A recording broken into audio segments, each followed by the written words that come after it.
Thank you very much, Nintendo! Yeah, I wish. Someday. I'm sure you have seen all of these videos around YouTube and the internet. I have as well. And if you're worried that you might get some spoilers for the upcoming game, don't worry. It adds to the mechanics that we already know, as well as confirming some of the things that we weren't sure. So sit back and enjoy as I share with you all the details that we know for Tears of the Kingdom.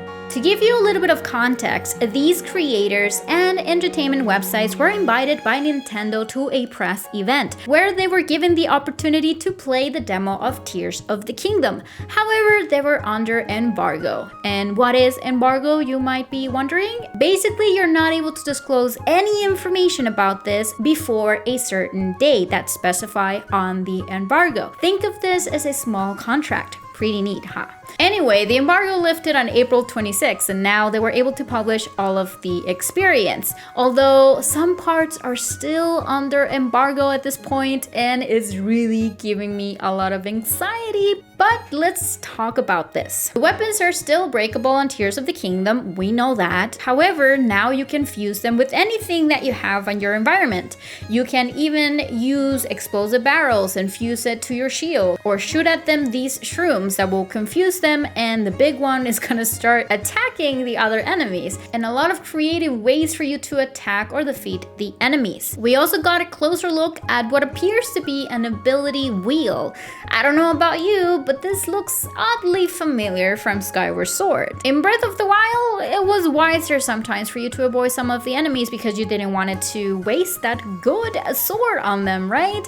In Tears of the Kingdom, you don't have to worry about this because not only you will be able to fuse all of your weapons, but you're also going to be able to defuse it. And one of the things that they discover is that when you do this, it resets the durability that your original weapon had. So you can pretty much use it at your advantage against fighting your enemies. Yes, our assumption was correct. We're gonna have access to 2 separate maps within our menu. One is gonna be for the Sky Islands, and the other one is going to be for Hyrule. Also got a closer look of all the Sonai materials or artifacts that we're gonna have access to. We have rockets, we also have this kind of flamethrower that you can fuse with your shield to create a constant flamethrower that you can use against your enemies. And well, how do we get all of these Sonai materials? There are these kind of huge gonball machines where, do you remember these Sonai charts that AJ Aonuma showed us on the latest demo for Tears of the Kingdom? Well, this is where you need to put them. The more Sonai charts that you add to this gonball machine, the more Sonai materials that you're gonna get. In Breath of the Wild, once you prepare or cook a meal, you were able to consult the recipe for you to look at all the ingredients within that meal. In Tears of the Kingdom, we are going to have recipe cards. So you'll be able to scroll through the entire catalog of recipes that you have, but not only give you all of the ingredients, but also give you an insight as to what is going to be increasing for you. The hearts, the stamina, we're giving you heat resistant or cold resistance, and all this kind of amazing things that are gonna be super useful. Though Nintendo forgot to add a button to automatically get all of the ingredients and to cook or to make that meal, so you still need to go through your entire inventory and try to find and hold each of the ingredients for you to prepare or to cook that meal. You might remember that we had a lot of ways of preparing or cooking meals in Breath of the Wild. You were even able to get a raw piece of meat and throw it in that mountain for it to cook.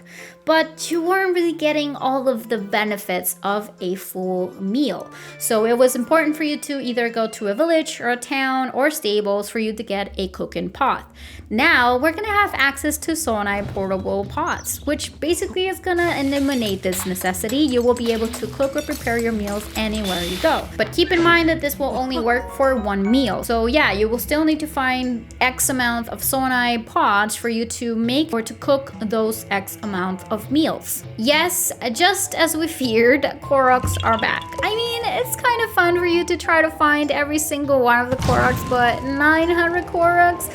Of course, we're kind of hoping that the reward is going to be a lot better this time around in Tears of the Kingdom, but yeah, we still have to find all of those Koroks, and we saw one at the Sky Islands. So that is telling us that we might be able to search for them in both Sky Islands as well as Hyrule. Nintendo did not want to share a lot of details about this new ability, but thanks to this latest demo, we kind of spotted a new ability where you can see these 3 purple hands.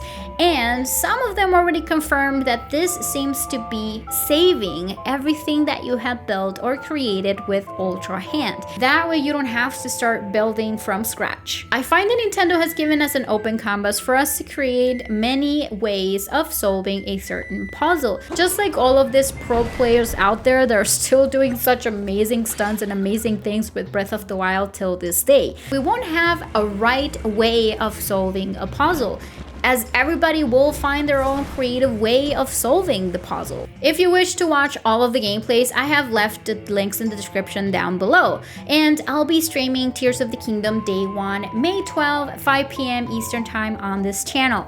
Feel free to go to the channel, you'll find the stream already scheduled there. And if you don't want to get any spoilers, don't worry, at least the first part of the stream, I'll be focusing on rewatching all of the memories as well as fighting against Calamity Ganon so that we can beat the game before we jump into Tears of the Kingdom. I'll be focusing a little bit more on exploration rather than the story. Make sure you leave a like on this video if you enjoy it. Please consider subscribing for more Zelda content. That's everything for today. Thank you very much for watching, and may the goddess smile upon you. See you soon. Bye!